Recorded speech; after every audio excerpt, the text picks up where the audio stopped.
নমস্কার, আমি ডাক্তার অনিরুদ্ধ দে, consultant homeopath. আজকে আমার ইউটিউব চ্যানেলে first Ed is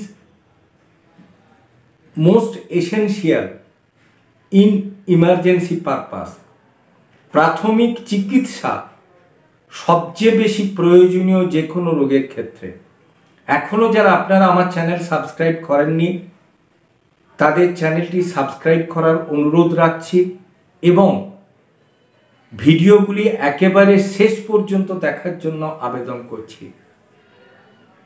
first Ed is most essential for emergency purpose.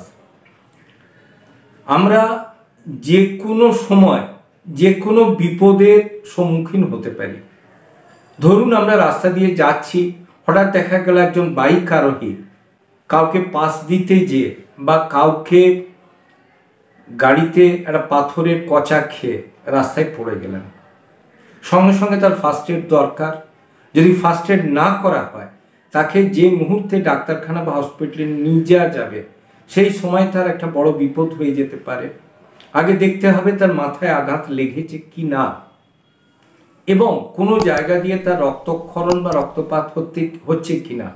সেক্ষেত্রে আগে সেই জায়গাটা আপনাকে যেভাবে হোক বন্ধ করতে হবে এবং পড়ে যাওয়ার জন্য তার যদি মাথায় খুব আঘাত লেগে থাকে তাহলে ঠান্ডা জল বা বরফ দেয়া এবং খুব বেশি হলে যে কোনো একটা পেন কিলার খাওয়ানো অথবা পেন কিলার স্প্রে করে দেয়া এবং যেখান থেকে রক্তক্ষরণ হচ্ছে সেই জায়গাটা গজ ব্যান্ডেজ দিয়ে বেঁধে দেয়া। 2, ধরুন কেউ পুকুরে স্নান করতে যে ডুবে গেছে, তাকে তুলে আনা হলো। সেক্ষেত্রে কিন্তু প্রাথমিক চিকিৎসা হচ্ছে তাকে উপুর করিয়ে শুইয়ে তার পিঠে চাপ দিয়ে তার জলটা বের করা অথবা বাচ্চা হলে তাকে পাগুলো ধরে মাথা দিয়ে ঘুরিয়ে যতটা সম্ভব জল বের করা। জলটা যতটা সম্ভব বের করার পরে নিকটবর্তী চিকিৎসক অথবা হাসপাতালে তাকে ভর্তি করা এবং তারপরে তার যা যা প্রয়োজনীয় সেগুলো করা। কিন্তু যদি দেখা যায় যে পুকুরে ডুবেছে, তাকে তুলে যদি একেবারে ডাক্তারখানা নিয়ে যেতে দেরি হয় সেক্ষেত্রে জলটা না বার করলে ক্ষতি হতে পারে।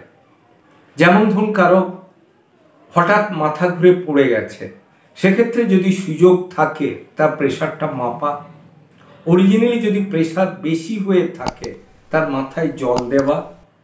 যদি উনি প্রেশারের ওষুধ খেতে থাকেন সেক্ষেত্রে তার পকেটে নিশ্চয়ই প্রেশারের ওষুধ থাকে, তাকে খাইয়ে দেয়া, তারপরে তাকে ডাক্তারের কাছে নিয়ে যাওয়া।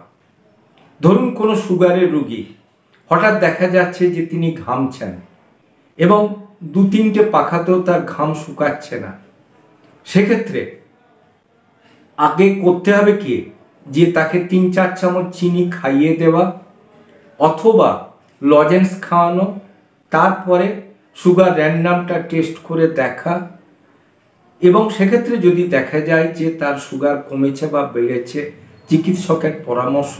কিন্তু যদি হাইপোগ্লাইসিমিয়া হয়ে যায় সেক্ষেত্রে কিন্তু ক্ষতি হয়ে যাবে।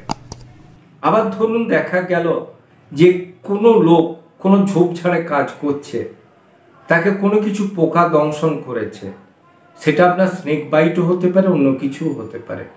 যদি স্নেক বাইট হয়ে থাকে তাহলে আপনাকে পটি দিয়ে বাঁধা, যেখানে 2টো হাড় নেই, সিঙ্গেল হাড়ে, আর তারপরে আপনাকে as early as possible hospitalise করা এবং পেচ্ছাপ পরীক্ষা, ব্লাডের ক্রিয়েটিনিন, ইউরিয়া পরীক্ষা, এগুলোর পরে চিকিৎসা করানো। অতএব দেখা যাচ্ছে যে সর্বক্ষেত্রেই যদি প্রাথমিক চিকিৎসাটা না হয় তাহলে যে কারণে হচ্ছে সেটা কিন্তু বাড়াবাড়ি হয়ে যায়।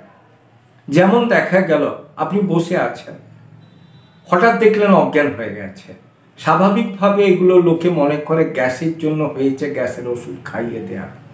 কিন্তু যদি তার কেউ আত্মীয় থাকেন, যদি সে বলেন যে উনি ব্লাড প্রেশারে ভুগছেন, সেক্ষেত্রে এটা কার্ডিয়াক হতে পারে, সেক্ষেত্রে কার্ডিয়াক ম্যাসেজ লাগতে পারে। কার্ডিয়াক ম্যাসেজের পরে অ্যাজ আর্লি অ্যাজ পসিবল হসপিটালে শিফট করা। বাচ্চাদের ক্ষেত্রে যদি দেখা যায় যে বাচ্চা করে কাঁদছে, বিছানায় শুচ্ছে না, গলা দিয়ে শব্দ বেরোচ্ছে না, সেক্ষেত্রে কিন্তু জানতে হবে যে তার সর্দি বুকে বসেছে।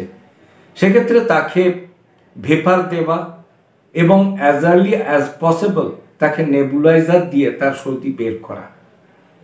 এবার অনেক ক্ষেত্রে দেখা যায় যে বাচ্চা চিৎকার করছে, সেক্ষেত্রে কিন্তু তার কারণ হতে পারে পেটের যন্ত্রণা। তাকে যতটা সম্ভব তাতে অ্যাবডোমিনাল পেন কমানোর জন্যে যে কোনো গ্যাসের ওষুধ দেয়া, তারপরে যখন কমলো তাকে চিকিৎসকের কাছে অথবা হসপিটালে নিয়ে গিয়ে তার চিকিৎসা করানো। কাজে আমরা উপসংহারে আসতে পারি যে কোনো রোগের ক্ষেত্রে আমরা যদি প্রাথমিক চিকিৎসাটাকে গুরুত্ব দিই, সেক্ষেত্রে কিন্তু বড় কোনো বিপদের হাত থেকে অনেক সময় আমরা রেহাই পেতে পারি। আমার চ্যানেল যদি আপনাদের ভালো লাগে অবশ্যই লাইক করুন, কমেন্ট করুন, শেয়ার করুন, সাবস্ক্রাইব করুন, হোয়াটসঅ্যাপ দেওয়া লিঙ্কে নিজেদের অ্যাড করুন। ভালো থাকুন, সুস্থ থাকুন।